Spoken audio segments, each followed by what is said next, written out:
events of the last days weigh heavily upon you. Sleep's rest is slow to come to one whose mind is so full. The Absolute is not a god, but an elder brain controlled by the chosen of the Dead Three. They mean to use it to take control of the Sword Coast. All who carry the tadpole are governed by the brain, and by extension the chosen. It will take but one order to transform them into an army of mind flayers. This would have been your fate too, were it not for the astral prison and the mysterious visitor inside of it. With his help, you have uncovered the cult for what it really is. A plan of conquest orchestrated by the gods of death themselves. Together, you have the power to thwart the Dead Three. If you follow this path to its end, the Elder Brain will not answer to the Chosen. It will answer to you. Will you liberate them from their parasites and their religious delusions? Or will you use the power you gain for your own purposes?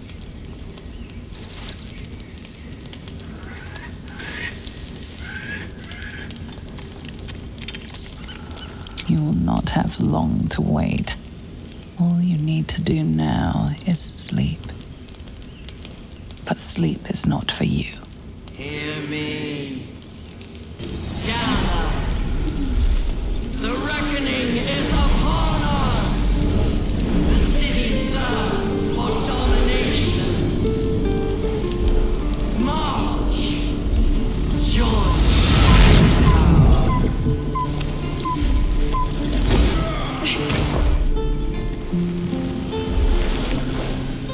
We're under attack. Fight your way to the portal.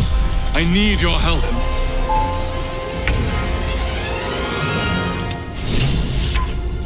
Still on my feet. Here we go again.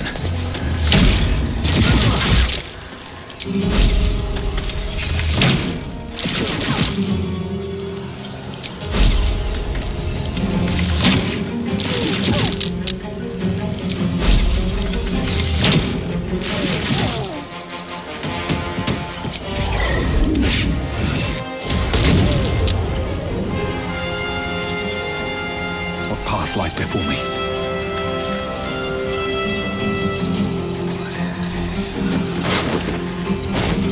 Maybe not the best time.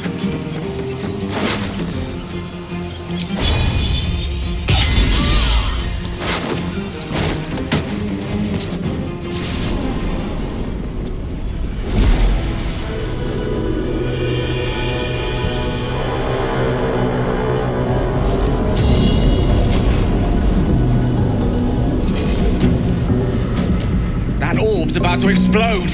I speak from some experience.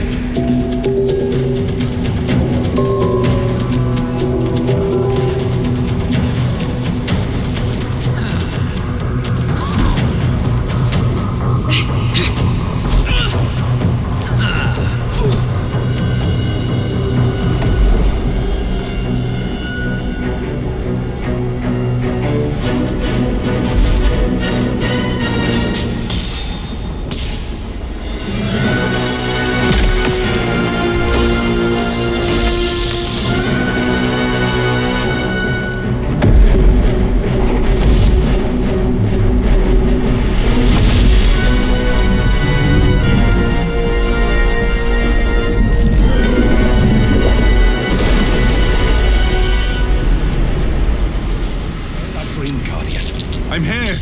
Help me. I'm under attack.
not over.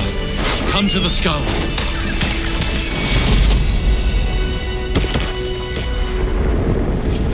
Hurry!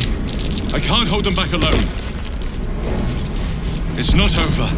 Come to the skull.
Clarity, you realize the Mind Flayer was telling the truth. If it dies, so do you. You have failed us all.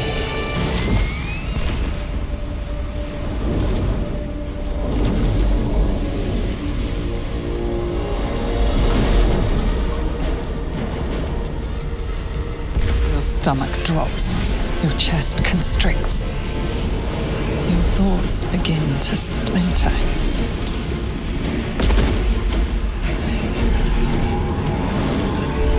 You are found. Now you hear me. Now you yield!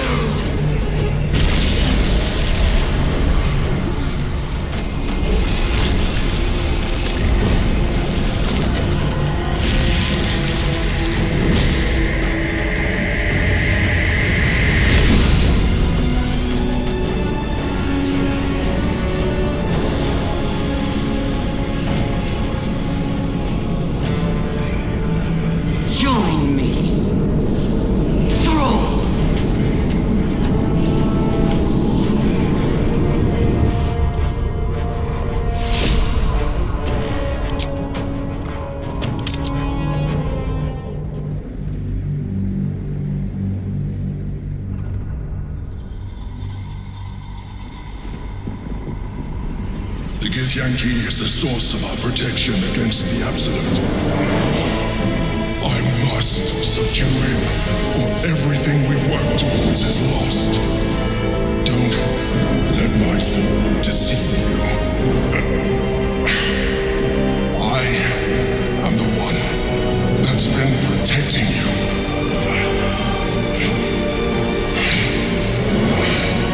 I am the one that came to you in your dreams. Help me.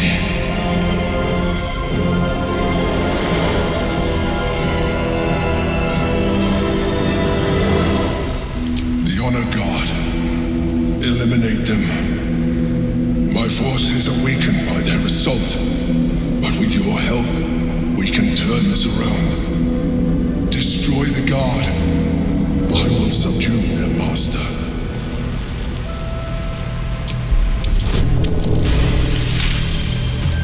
Despite your best attempts to be subtle, the Mind Flayer's awareness is everywhere. You blunder in its presence like a walk pup learning to walk.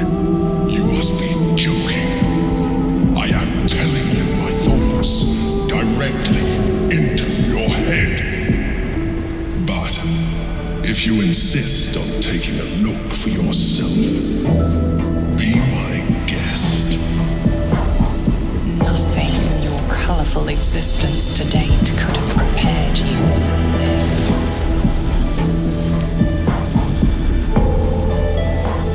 As the horror subsides, you are left with only one coherent thought.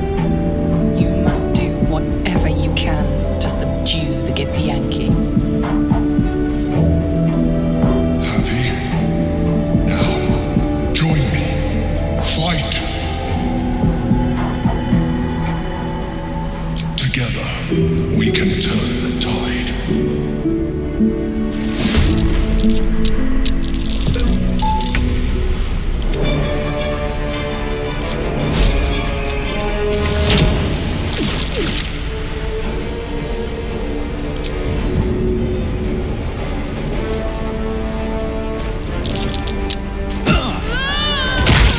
Time to press ahead.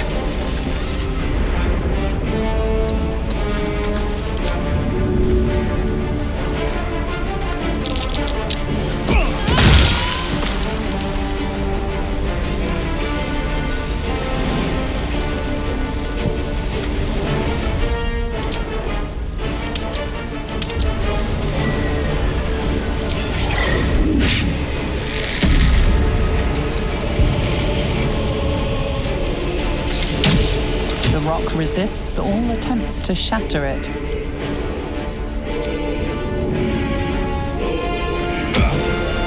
The rock resists all attempts to shatter it.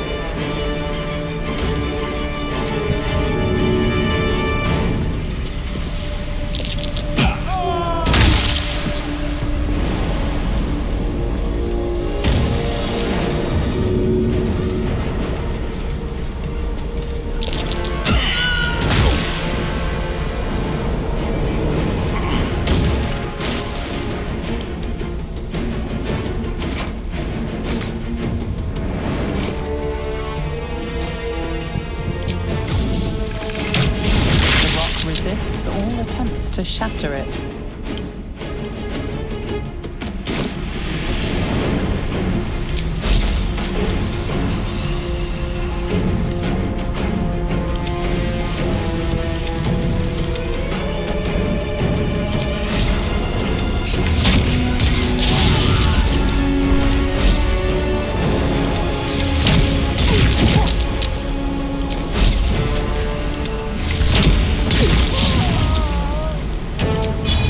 Let's get this over with.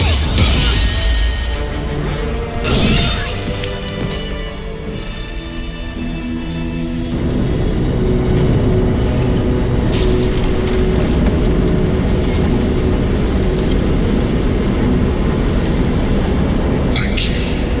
That was too close. Don't look at me like that. I am a Mind Flayer. Yes. Without me, you would be a slave to the Absolute. It's obscene to owe my life to a damned geich. No more lies, no more tricks. I will have answers!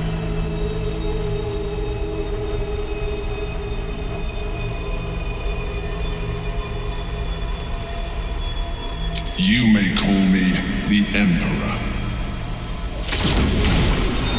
An adventurer, I came from Baldur's Gate, though I was never one to be constrained by circumstance.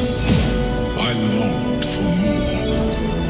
That longing brought me to Moonrise Towers on a search for treasure, to a colony of mind flayers who caught me, changed me into what I am now.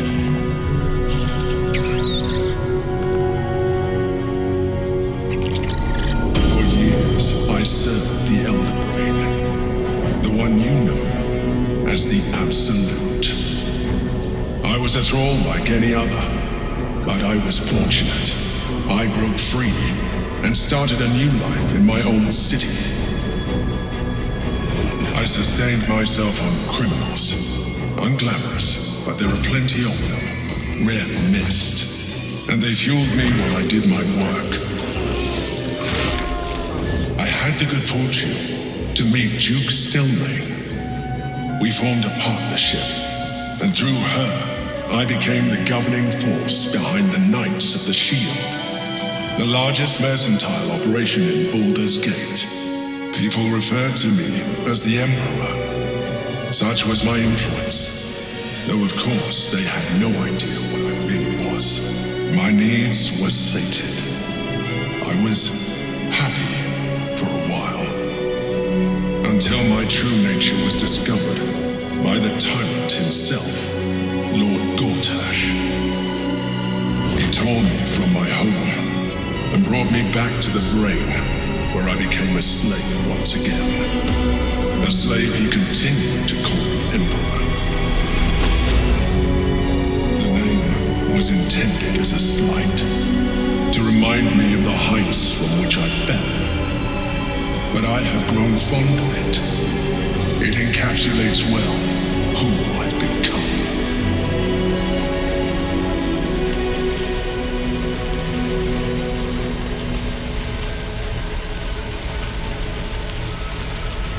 Prince Orpheus, son of the first leader of the Githyanki. Orpheus? Impossible! He was slain by Justil Kithrak himself. Quite possible, I assure you. His power has been the source of your continued protection against the voice of the Absolute. The power to disrupt hive-mind communication. It is the same power that enabled Orpheus' mother to bring about the fall of the Elithic Empire eons ago. A power she passed on to him, and that I leveraged for you. When Orpheus' mother left, a usurper took her place. Vlaakith declared herself queen of the Githyanki.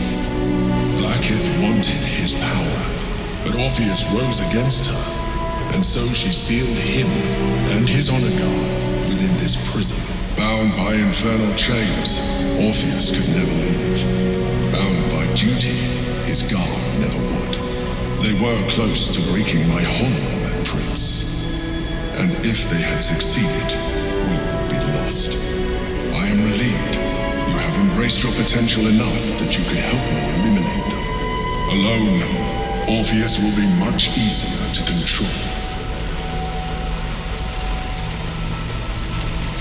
No. Gortash sent me on a mission to retrieve the Astral Prison. I was one of many, but the first to find it. How Gortash or the other chosen learned of its existence, I do not know. The moment I found it, I felt it change. My free will returning. I followed the feeling inside and found Orpheus. I realized what the prison was for. Containment. While my body was within the prison's bounds, my mind was free. I could resist the Elder Brain, the Chosen. Better yet, I could plan to overthrow them. All I needed to do was subdue Orpheus and find allies in the outer world. You.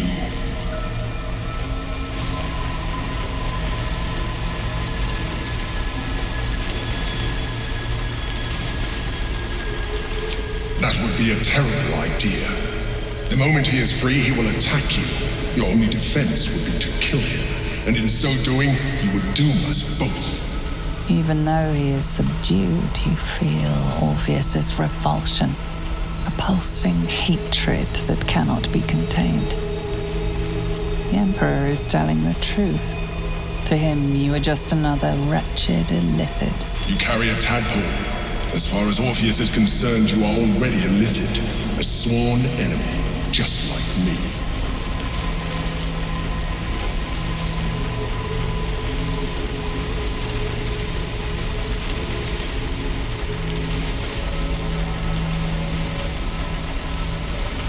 I'm glad you think so. I agree. But there is one thing that you have that I do not. My original body was destroyed when I transformed. Yours continues to limit you. As an illithid, I have far surpassed who I ever was before. You too should embrace this change.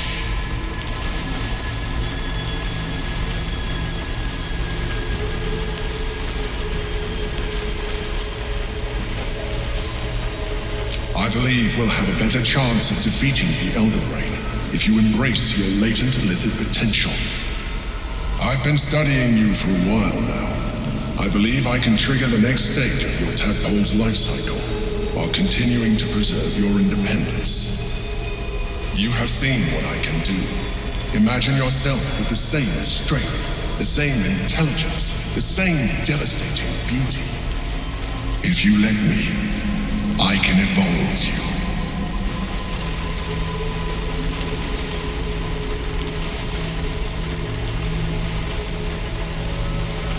You will be able to do things you never thought were possible. There will be physical alterations, of course, but only partial. You will retain most of your current form, and you will soon see that the benefits outweigh any perceived loss.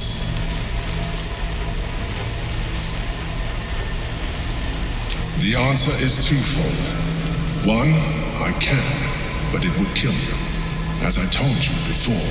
Two, why would I? You have done well with the limited form you have, but you would do far better as an illithid.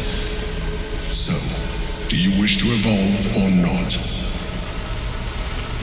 I understand. Let us hope then that your present self will be sufficient to deal with 3 gods of death and a giant magically enhanced Elder Brain. But in case you change your mind...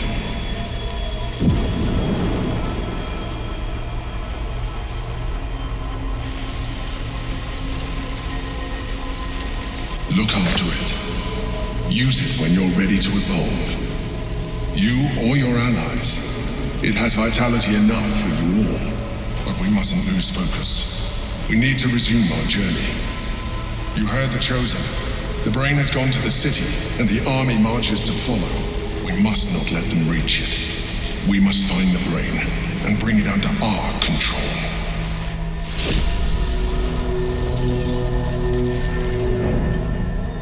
There is nothing further I can do for you right now. Consider using my gift. Consider using the tadpole. Your evolution will be a benefit to us both.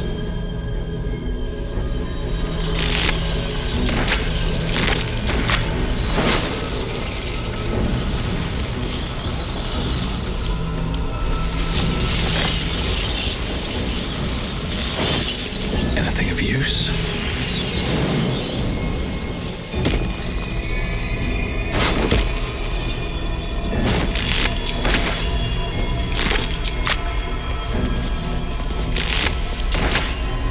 No time for chat just now.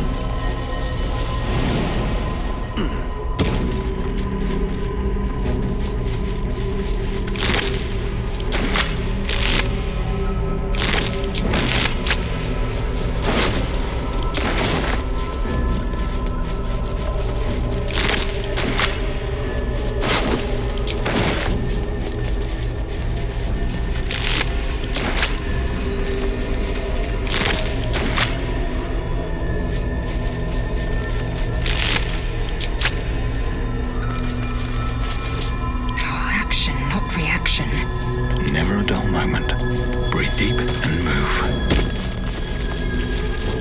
What's inside?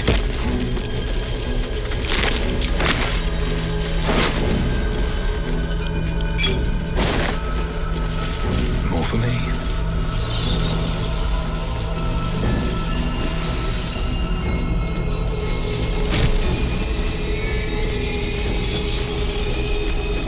Let's see what this does.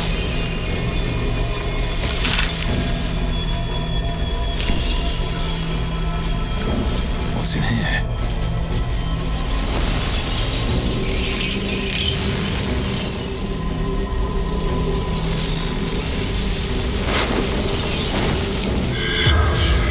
Is The corpse.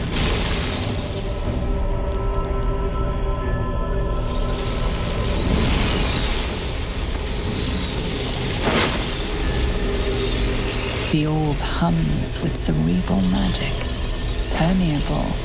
Within it, the rock resists all attempts to shatter it.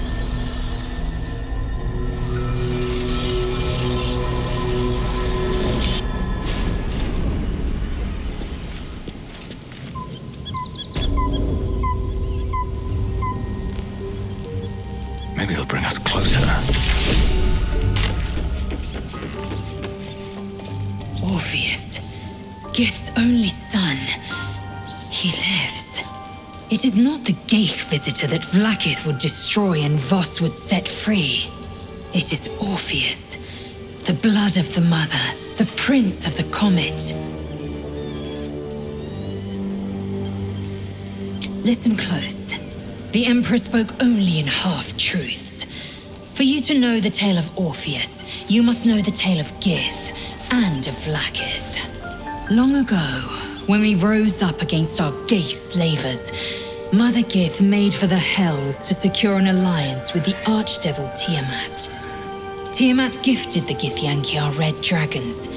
Gith remained in the Hells, and Tiamat's envoy proclaimed Vlaakith our ruler. The first Vlaakith of many. It is Vlaakith 157 whom my people now call Queen. Orpheus is Gith's only son. He led his mother's own honor guard in a coup against Vlaakith I. It was Kithrak Voss himself who slayed the prince in vicious battle, or so the Varshas teach us. Yet the Prince of the Comet's been with us, subdued by that repugnant illithid. Should Orpheus go free, he would tear Vlaakith's empire to pieces and build new glory from the scraps.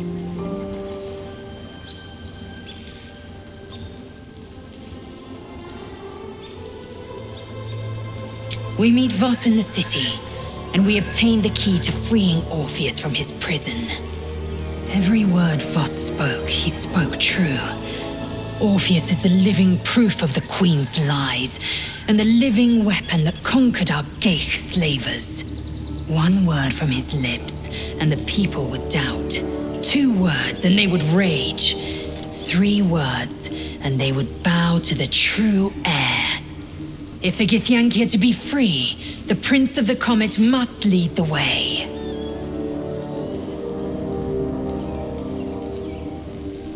What about him? The historical slates describe Orpheus as a fearsome, terrible creature, powerful beyond measure and enthralled by the Geich. So mad with power, he'd smash through the Githyanki Empire and deliver the shards to his illithid masters. And glowing with such psionic force that he and his red dragon blazed a trail through the skies. A lethal comet careening towards my people. Lies, of course. Vlaakith spread a false image of Orpheus as monstrous betrayer, and her knights as the butchers who sliced him through. She was right to fear him, I'll grant her that. So great is the comet, it could shatter her reign. The Emperor may be loathsome, but it's right. Orpheus can disrupt a Geich hive mind. A talent like that makes the prince a powerful shield and a powerful weapon. Why destroy a weapon like that when you can contain it in a relic and keep it for yourself? A weapon is only an asset for as long as it isn't pointed at you. The means of Vlaakith's own end has been ripped away from her. Better to have Orpheus killed than to risk his escape. Better to risk the rise of Illithids than let the Prince of the Comet deny her the godhood she craves. Orpheus is honor guard, loyal to the end. Trapped by Vlaakith in the same prism holding their noble prince, fruitlessly hacking at the sphere that contains him. They see us as geich, tadpoled husks in the Emperor's thrall. I regret their deaths, but I pledge to live as they perished, in the service of Gith's son. Very well.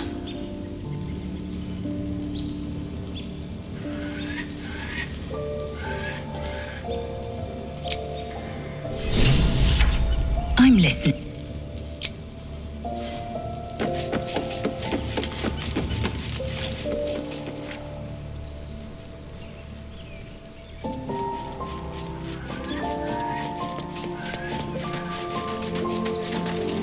Copper for your thoughts.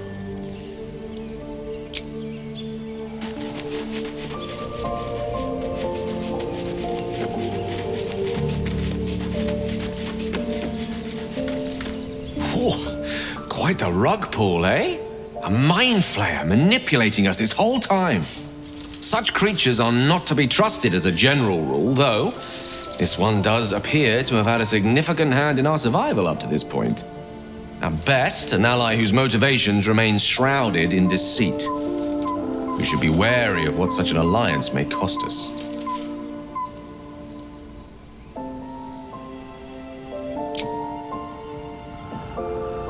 Whatever you need, you only have to ask. There's nothing that would give me greater pleasure.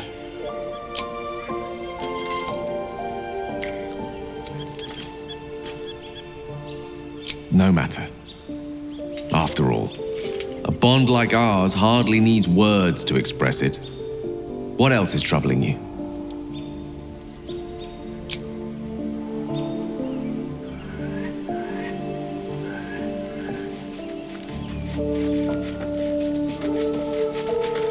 Hey, soldier.